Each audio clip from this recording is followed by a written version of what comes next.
So hello and welcome back to my channel. For those of you that don't know me, my name is Saskia and I have 2 useless degrees. So I thought having 2 degrees qualifies me to do a little video on basically the key differences between doing a bachelor's and a master's in psychology specifically. So I have a Bachelor's of Science in Straight Psychology from the University of Southampton. I also have a Master's of Science in Psychological Research Methods from the University of Nottingham. And I thought basically I would use this video to go through kind of the key differences between, I guess, the levels of study and like the work and the modules and everything along those lines. Obviously, I've been to 2 different universities. If I'd done 2 degrees at the same university, it might be different on my experiences. Also, my master's was very generic. I think when you do a specific master's, like developmental, clinical, your experience will probably be different. Basically, I've split this video into little sections and there'll be timestamps along the bottom if you just want to skip to a section. But I will talk through several different, I guess, key areas that I can make a comparison. There might be some areas that I've missed because I'm not great at everything. Coffee break. I will start with money because I think that is the biggest difference between a bachelor's and a master's. So in the UK, in England, where I did my master's, you have for your bachelor's a tuition fee loan and a maintenance loan. Tuition fee loan, £9,250, you don't see that money go straight to university. Maintenance loan, based off of your parental income from like the previous tax year. For me, maximum loan, I got about £9 each year. That is my money, I can use that to how I want, I can use that to fund my lifestyle. Master's, 1 loan. Bigger loan, but 1. You get around £12,000. You use that for what you want. It is a maintenance loan because it comes to you, you do with it what you want, but you will use it to pay tuition fees. Masters are very expensive. There are some unis where they'll do an alumni discount where you get 10% off. However, when you apply for a bachelor's, you don't really know if you want to do a master's because like the masters at my uni were awful, but they were £9,000 plus 10% off. But they were awful. Like I wasn't going to stay there for that. Something that's worth considering is like if you already know you want to do a master's, look for somewhere where the master's from the same uni is acceptable because you'll get normally 10% alumni discount. London uni's masters are disgustingly expensive. £13,000, £15,000, £17,000, horrific. You will either have to work alongside, take a year out and work. I was lucky enough for my master's that in my first 3 years of uni, I burnt myself out tutoring so hard. In first and second year, I tutored so hard, I earned like 20 grand. It was disgusting for my mental health, but I was rich. Therefore, I had all of this money to then use for my master's. So in your bachelor's, life's quite easy with the money. Even if you get a minimum maintenance loan, it's not like you have to earn an entire like 12 grand extra. If you get £5,000, you can live off 9,000. So you only have to earn £4,000 or £5,000. Whereas with your master's, the issue is obviously that 12 grand is likely going straight into your tuition fees. Even if it's not, if your tuition fees are only £9,000, you only have £3,000. So even to get yourself back up to £9,000 that you could have lived off in bachelor's, you have to make £6,000. That is an important financial decision. You know, doing a master's, do it because you want to do it. Don't just do it for shits and gigs, unless you can afford it. I don't think I needed to do a master's, didn't want to go into the real world, was really scared, panic master's. Do I regret it? Different video, girls. In terms of modules and module selection, in your bachelor's in psychology, it has to be BPS accredited, you have to do certain modules. Everyone will do something cognitive, something social, something clinical, you will cover certain topics because you have to. That means that you will have a lot more core modules and you might have a couple of optional modules. We had 2 optional modules a year and then in final year we had 4 optional modules a year? We picked more. In my master's, because mine was so generic, most of my modules were optional. I selected, I'll put my video in the cards, whichever side it's in, of kind of my experience of my master's. Most of mine was optional modules. However, I know for a fact that the people on the developmental masters had not a single optional module. That is important to consider because I personally think the thing that makes the uni is obviously the course. You know, I picked this university because of the optional module choices, because I didn't want to kind of do a master's in social psychology and then kind of be stuck in social psychology. I wanted to essentially do a conversion master's, but with already having a bachelor's degree. So I picked one with as many optional modules as possible because that basically meant that I could take some clinical modules, some health modules, some cognitive modules, and I could kind of pick and choose what I wanted. The issue will be, I think at bachelor's level, regardless of how many modules you get to pick, there tends to be an okay variety. You know, there'll probably be one developmental, one social. There will always be areas that are lacking. I think we were lacking, in undergrad, there wasn't really a social module you could pick. We were very much kind of health psychology, I think. We didn't really have a developmental module you could pick. It was kind of clinical, like tied in with developmental. At master's level, there was no social psych modules. Like there was nothing there. It was cognitive, maybe clinical, and then some really niche, like interviewing mentally ill people, nursing module. So very important when you're looking at your masters. Do you get a choice to have any optional modules? Which optional modules can you pick? And like if you look online, there's normally a list. If not, just email them and say, hey babe, I'd really like to know. Or you can sometimes find their module catalogues and see if it will say like optional 2, Psych 404. Your course would be Psych 404. Obviously in a master's, my experience, less rigid. You could pick more of what you wanted. Much more kind of pick and choose. Bachelor's, you have to do these modules or you do not get the degree. And I want to talk about lectures. I think in both my bachelor's and my master's, the lectures really were just optional. You did not have to attend to pass the course. However, I think that is very much based on the assessment methods. You could have attended every lecture. You could have not attended any lectures. You could have got the same grades. In undergrad, you're going to have a massive class. Your lectures will be big.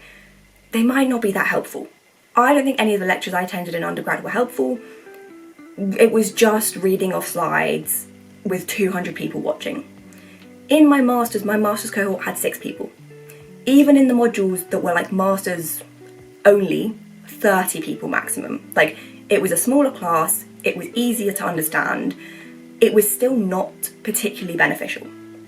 I had a 2-hour lecture on Thursdays that was just useless. It was unrelated to the assessment methods and the lecturer just kind of went on tangents every 5 minutes. It could have been a 1-hour lecture. If it was done in an hour, it could have been useful. It wasn't. In the masters, lectures were a better environment. Everything was kind of like a seminar for us. It was very much, there are 6 people. We had a module that was just for our masters and it was basically just sit and chat discussions. Even in the modules that were kind of for all master's students, again, it was very small classes. I think the main issue with my universities and my lectures has been that they are completely unrelated to the assessment method, and therefore attending that lecture doesn't give you a 1-up. Attending the lectures doesn't make you do any better in the assessment than someone who doesn't attend the lectures. Speaking from someone who didn't attend lectures and still got a first. Coursework, I think, links nicely onto that in the sense that, you know, you don't have to attend lectures because assignments aren't relevant. In some unis, if you don't attend the lecture, you don't understand the coursework, you don't understand the assignment.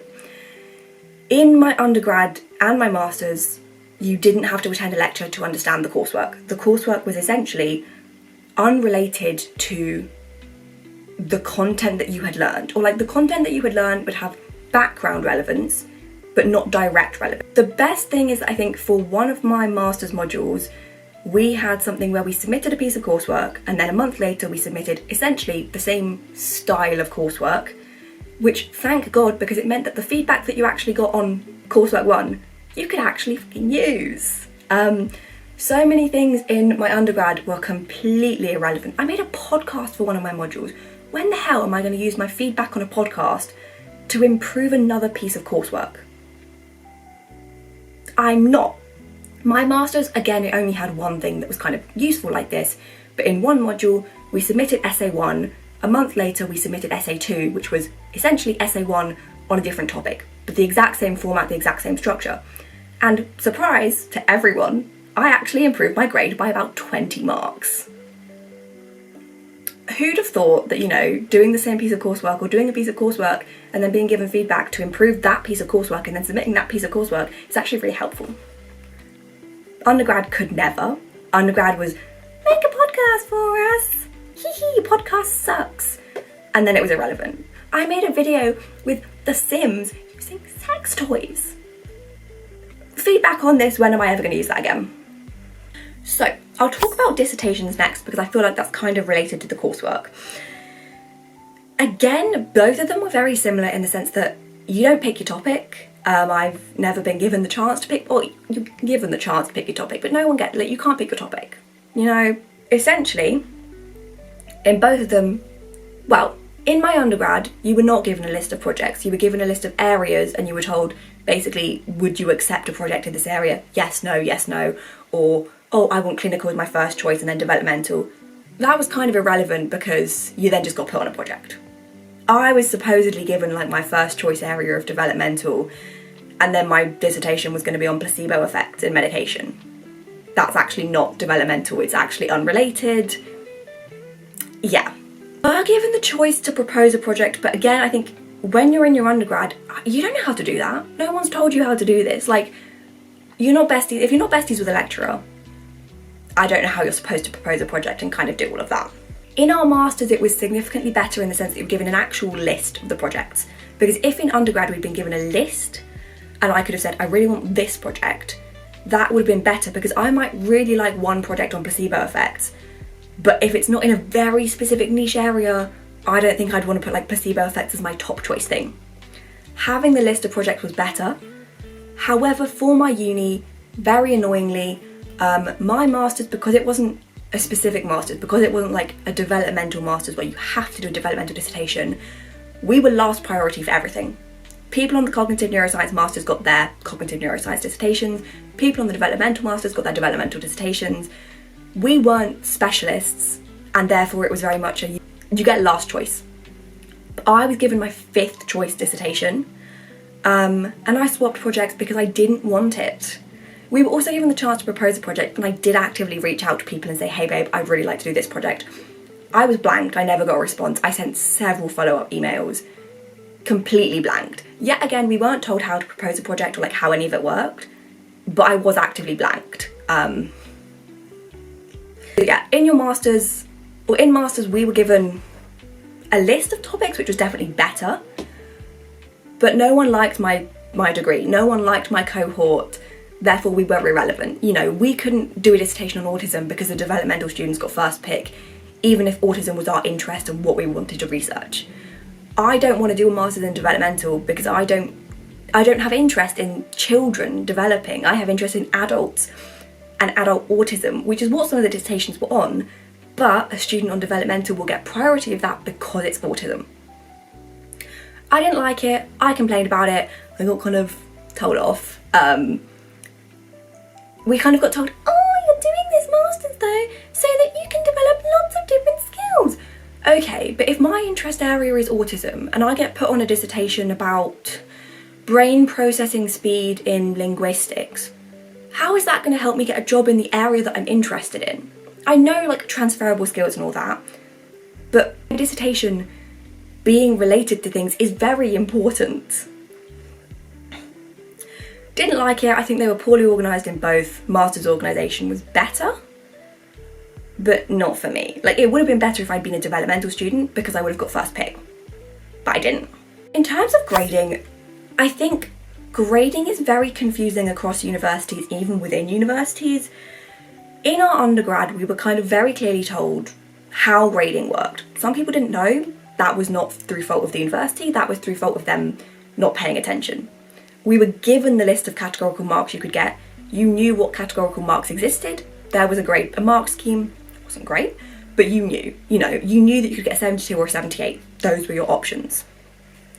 We were not told about normal distribution until some point later. It doesn't make any sense to me. I still don't support it as a concept, but it was something that they did. In our masters, I don't know what was going on. In some modules, you could get only like, you could get a 45, a 55, a 65 or an 85. Those were your options. In some modules, it then went back to kind of undergrad marking where you can get a 68, a 72, 75. We weren't really told. There were then some modules, like in MATLAB, I got an 81. Does that mean I got 81%? Does that mean that I got 90%, but they had to normally distribute it down? Like, again, we weren't told. I don't know if I got like a raw 81% marks correct. I don't understand it. Didn't understand it. Really confusing. I did in fact email my lecturer about it once or twice, and he didn't understand either, because I had a 74 in one module, even though I got like a 78 raw, and I was like, hey babe, don't get it. And he was like, you've probably just been put down because other people were good. And I was like, yeah, again, this makes no sense. I think this is a load of rubbish. We move. Then I'm going to talk about tutors. If you know me and you followed my undergrad journey, I had 3 separate tutors. None of them were very good. In undergrad in first year, we kind of spoke to our tutors a lot only because we had a module with them. We had a module with them in semester 1, so every week we met with them and we spoke to them, and it was kind of a, you know, situation. In second year, I spoke to my tutor twice, and then he sucked. In third year, we don't get a tutor, we get, I think you were given the choice, but not really given a choice of like, you could have your dissertation supervisor as your tutor, or your first and second year tutor. None of those would have been good options for me. Not for me. Didn't enjoy them. I had it on my student support sheet that tutors were supposed to kind of like check in on me and like, you know, try and engage me, and like one email every semester would have been fine, and I didn't get that. Like in masters, we did actually have check-ins with our tutor. I don't remember how many. I think it was either 1 or 2 a semester, and it was kind of just 5 minutes. Yes, I didn't personally find them helpful. However, if I'd had that kind of thing in undergrad, I would have found that helpful. I think I need the opportunity to check in. I don't need the check-in, I don't need that discussion, but I need the opportunity to be there for them to book a meeting and then me actually to turn up and go, well, actually, I have got a lot to say, but I didn't really want to email you because I was scared. So I think that was better. Our tutor did actually kind of interact with us and talk to us. He did ask like, oh, you know, what are your plans for next year? Like, it did feel like what I thought a tutor was supposed to be like in undergrad. I thought, kind of following on from that, I would talk about disability support. So I am a disabled student. When I applied to undergrad, I told them I was a disabled student. I met with the disability support team, and I think to me it felt really good purely because I'd never had any disability support prior to this. Like in secondary school and sixth form, I'd not really had anything. It was kind of nothingness. So it felt really good, but I think it was just average. Support sheets that I was given was not good. The support sheet basically just had 2 diagnoses at the top, and it said Saskia has diagnosis 1, here's a copy and paste of the NHS website. And I was like, well, first of all, you'd missed diagnoses, and second of all, I don't understand the relevance. It then had like a strengths section, which I know is then probably just trying to be like nice and all that, but I didn't care. Get straight into my accommodations, I'm not interested. The like adjustments were then, you know, bog standard, not great, not well upheld. The disability support services were easy enough to reach out to and like get a modification made, weren't always on your side. If you've seen my complaint videos, you'll know I hate everyone. In my masters, I think they were a lot better. However, is this just because I had the autism diagnosis? So I was obviously autistic in undergrad, very clearly autistic in undergrad. All of my letters and things like that I put in as like medical evidence essentially highlight every single autistic trait just without saying the word autism. But obviously I didn't get the support that you can get for autism because if you don't have a diagnosis, they don't care. In my masters, I could basically just submit my autism diagnostic report, which is a goldmine of evidence. And the way that they set it up was so good because it was basically a list of all of the adjustments that they could give you, and you would tick like, yes, I've had this and I'd like it again. Yes, I've had this and I don't need it. No, I've never had this but I'd like to discuss it. No, I've never had this and I don't need it. I was basically like, okay, well, I'm open to everything, let me have a little look at what they can offer. I got so much more support. I didn't need it because a lot of the more support I got was for exams and I didn't have exams. But I got to use a computer in exams. I never had exams. 25% extra time in exams. I didn't need this one, but I don't know if they just gave it to everyone. Like, I don't have processing issues, but I got it anyway. Rest breaks, which I never had in undergrad, and I don't know if I needed an undergrad, but I do think were helpful as a concept.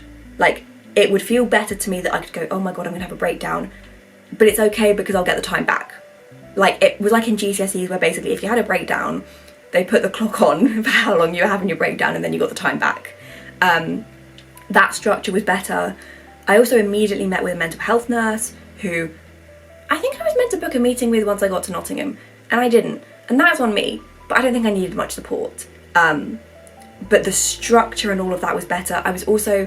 I appealed an exam result because everyone knows I'm a bit salty about everything. And I sat an exam again, and I immediately got contact from the Disability Support Services going, hey, we've heard you're going to be sitting an exam again, like let me talk to you about how this process works. And I was like, oh, someone's actually talking me through things.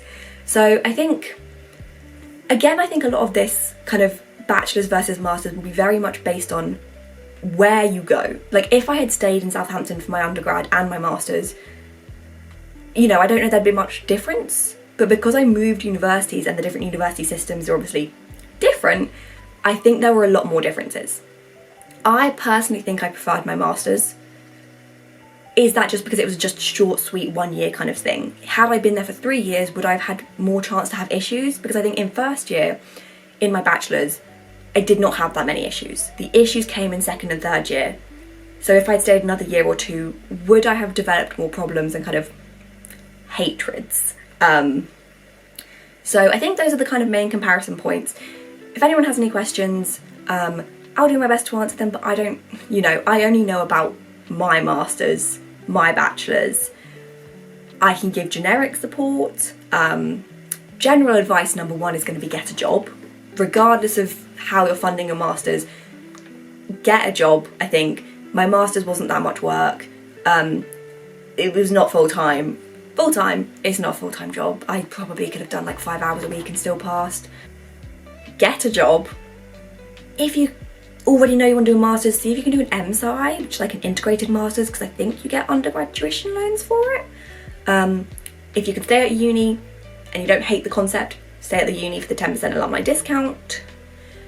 Only do a master's if you really want to do a master's, but also if you can do a panic master's, do a panic cheap master's, like find the cheapest possible one to do as a panic master's.